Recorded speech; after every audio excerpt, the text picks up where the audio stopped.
دوستو، آج کے اس مختصر سی ویڈیو میں ماہ رمضان کے آنے سے پہلے کس دعا کو پڑھنے کا اہتمام کرنا چاہیے۔ ماہ رمضان میں جو ایک اہم عبادت کو ادا کیا جاتا ہے، اکثر لوگ جو ادا کرتے ہیں، یعنی کہ زکوٰۃ، اس زکوٰۃ کی فضیلت کیا ہے، اس کو ادا نہ کرنے پر اللہ تبارک و تعالیٰ کی طرف سے کیا وعید ہیں، اسی طرح زکوٰۃ کا نصاب کیا ہے، زکوٰۃ کن لوگوں پر واجب ہیں اور زکوٰۃ کے واجب ہونے کے لیے شرائط کیا ہیں، اور اسی طریقے سے ماہ رمضان کا جب چاند نظر آئے تو کس دعا کو پڑھنا چاہیے، ان ساری باتوں کو جانیں گے۔ اور آپ سب اس بات سے بخوبی واقف ہے کہ ماہ رمضان رحمتوں اور برکتوں والا مہینہ ہے۔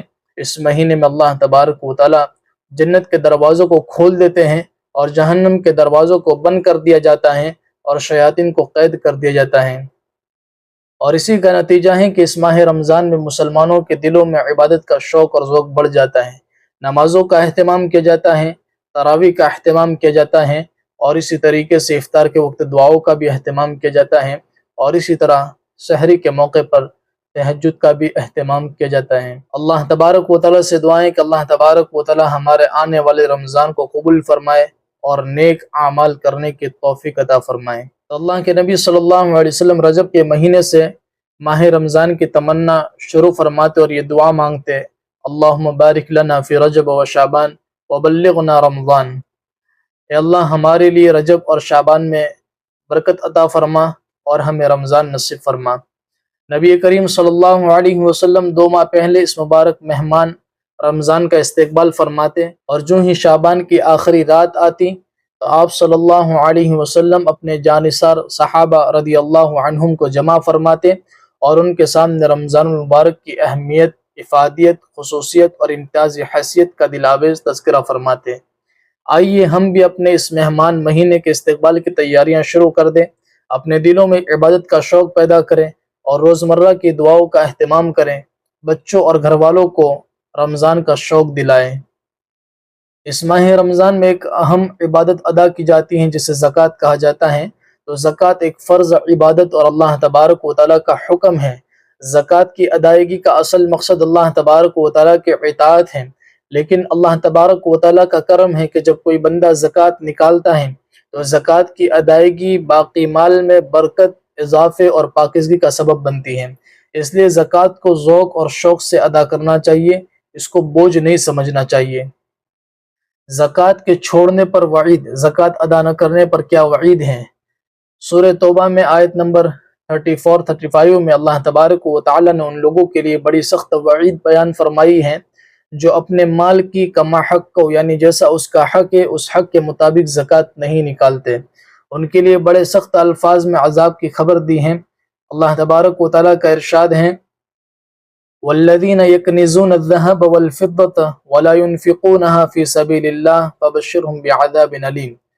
جو لوگ سونا چاندی جمع کر کے رکھتے ہیں اور ان کو اللہ کی راہ میں خرچ نہیں کرتے، یعنی زکوٰۃ نہیں نکالتے، تو اے نبی جی آپ ان کو ایک بڑے دردناک عذاب کی خبر سنا دیجئے۔ اللہ تبارک و تعالی ہم سب کی حفاظت فرمائے۔ اللہ کے نبی صلی اللہ علیہ وسلم کا ارشاد ہے: ما خالت الصدقۃ او قال الزکاۃ مالا الا افسدتہ۔ جب مال میں زکوٰۃ کی رقم شامل ہو جائے، یعنی زکوٰۃ کی ادائیگی نہیں کی گئی یا پوری طرح زکوٰۃ نہیں نکالی بلکہ کچھ زکوٰۃ نکالی اور کچھ رہ گئی، تو مال انسان کے لیے تباہی اور ہلاکت کا سبب ہے۔ اللہ تعالیٰ اس سے بھی ہماری حفاظت فرمائے۔ لہذا اس بات کا اہتمام کیا جائے کہ ایک ایک روپے کا صحیح حساب کر کے زکوٰۃ ادا کی جائے۔ اب زکوٰۃ کا نصاب کیا ہے؟ تو 52.5 تولے یعنی 612.36 گرام چاندی یا 7.5 تولے یعنی 87.5 گرام سونے کو نصاب کہا جاتا ہے۔ یہ زکوٰۃ کا نصاب ہے۔ اب صاحب نصاب کس کو کہتے ہیں؟ 52.5 تولے یعنی 612.36 گرام چاندی یا 7.5 تولے یعنی 87.5 گرام سونا، یا ان میں سے کسی ایک کی قیمت کے برابر پیسے یا سامان تجارت کا سامان جس شخص کے پاس موجود ہے اور اس پر 1 سال گزر گیا ہے تو اس کو صاحب نصاب کہا جاتا ہے، اس پر زکوٰۃ نکالنا واجب ہے۔ اب زکوٰۃ کس پر واجب ہے؟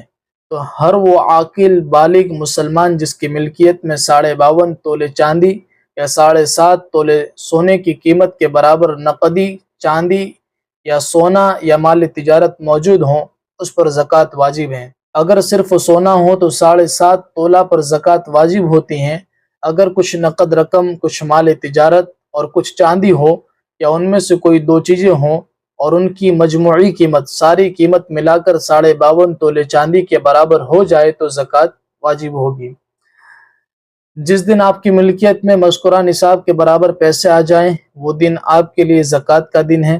اگر یاد نہ ہو تو پھر ہجری سال کے یعنی اسلامی سال کی کوئی تاریخ مقرر کر لیں اور ہر سال اسی تاریخ کو حساب کیا کریں۔ درمیان سال میں پیسے آتے جاتے رہیں تو اس سے کوئی فرق نہیں پڑتا، مقرر کردہ تاریخ کو آپ کی ملکیت میں جتنا مال موجود ہے اس پر زکوٰۃ واجب ہوگی۔ کل مال کا 40واں حصہ یا 2.5% زکوٰۃ میں دینا فرض ہے۔ زکوٰۃ ایڈوانس بھی دی جا سکتی ہیں اور بعد میں بھی دی جا سکتی ہیں۔ بس یہ ذہن میں رکھیں کہ جس تاریخ کو زکوٰۃ کا حساب کرنا ہے وہ تاریخ تبدیل نہ ہو، بدل نہ جائے، ہر سال اسی تاریخ کو حساب کر لیا کریں۔ نابالغ پر زکوٰۃ فرض نہیں ہوتی۔ لڑکی کے بالغ ہونے کی عمر کم سے کم 9 سال اور لڑکے کی 12 سال ہے۔ اس عمر میں پہنچنے کے بعد جب بلوغت کی علامت ظاہر ہو انہیں بالغ سمجھا جائے گا۔ اگر بلوغت کی علامت ظاہر نہ ہو تو کمر سال کے اعتبار سے 15 سال کے بعد لڑکے اور لڑکی کو بالغ سمجھا جائے گا۔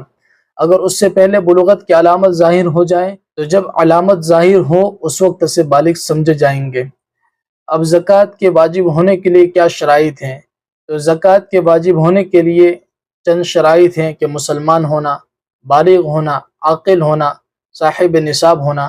ہر آدمی کا زکوٰۃ کا حساب الگ ہوتا ہے، خاوند کا حساب الگ ہوتا ہے، بیوی کے زکوٰۃ کا حساب الگ ہوتا ہے، ماں کے زکوٰۃ کا حساب الگ ہوتا ہے، بیٹی کے زکوٰۃ کا حساب الگ ہوتا ہے۔ گھر میں ہر آدمی کا زکوٰۃ کا حساب الگ الگ ہوتا ہے۔ جو صاحب نصاب ہوں اس پر زکوٰۃ واجب ہوگی۔ اب ماہ رمضان کا چاند دیکھنے کی دعا یہ ہے کہ جب انسان ماہ رمضان کا چاند دیکھے اور اسی طریقے سے دیگر مہینے کا بھی چاند دیکھے تو یہ دعا کو پڑھنے کا اہتمام کریں۔ اللہم اہلہ علینا بالیمن والایمان والسلامت والاسلام ولما تحب ربی وربک اللہ، جس کا ترجمہ ہے کہ اللہ اس چاند کو ہم پر برکت، ایمان، خیریت اور سلامتی والا کر دیجئے اور ہمیں اس عمل کی توفیق دیجئے جو آپ کو پسند اور مرغوب ہیں۔ اے چاند میرا اور تیرا رب اللہ تبارک و تعالی ہے۔ تو یہ دعا ہر مہینے کا چاند نظر آئے اس وقت بھی پڑھ سکتے ہیں۔ اللہ تبارک و تعالی ان باتوں پر ہمیں عمل کرنے کی توفیق عطا فرمائے۔ یہ ساری باتیں ایک مختصر کتاب چاہیں رمضان کورس، اس سے آپ حضرات کی خدمت میں پیش کی گئی ہیں۔ اگر آپ حضرات بھی اس کتاب کا مطالعہ کرنا چاہتے ہیں تو دیے گئے نمبر پر آپ رابطہ کریں، انشاءاللہ وہاں پر آپ کو کتاب کی PDF دے دی جائے گی۔ آپ ان ساری باتوں کو وہاں پر بھی پڑھ سکتے ہیں اور مفید باتوں کو ماہ رمضان سے پہلے حاصل کر سکتے ہیں اور اپنے رمضان کو بہترین طریقے سے گزار سکتے ہیں۔ اللہ تبارک و تعالیٰ سے دعائیں کہ اللہ تعالیٰ ہمیں رمضان کی قدردانی کی توفیق عطا فرمائے اور ہمیں ماہ رمضان نصیب فرمائے۔ اسی طرح آپ حضرات سے گزارش ہے کہ اس ویڈیو کو اپنے تمام دوستوں گروپ میں لازمی شیئر کریں تاکہ ہر ایک تک ماہ رمضان سے پہلے ماہ رمضان کو کس طریقے سے گزارنا چاہیے یہ پیغام پہنچ جائے۔ اور اس ویڈیو کو لائک کریں، چینل کو سبسکرائب کریں، بیل آئیکن آن کر دیجئے تاکہ ہر اپڈیٹ آپ تک پہنچتے رہیں اور اس نیکی کے سفر میں ہمارے ساتھ لگے رہیے گا۔ تو ملتے ہیں انشاءاللہ اگلی ویڈیو میں، وہاں تک کے لیے اپنی دعاؤں میں یاد رکھیے گا۔ السلام علیکم ورحمۃ اللہ وبرکاتہ۔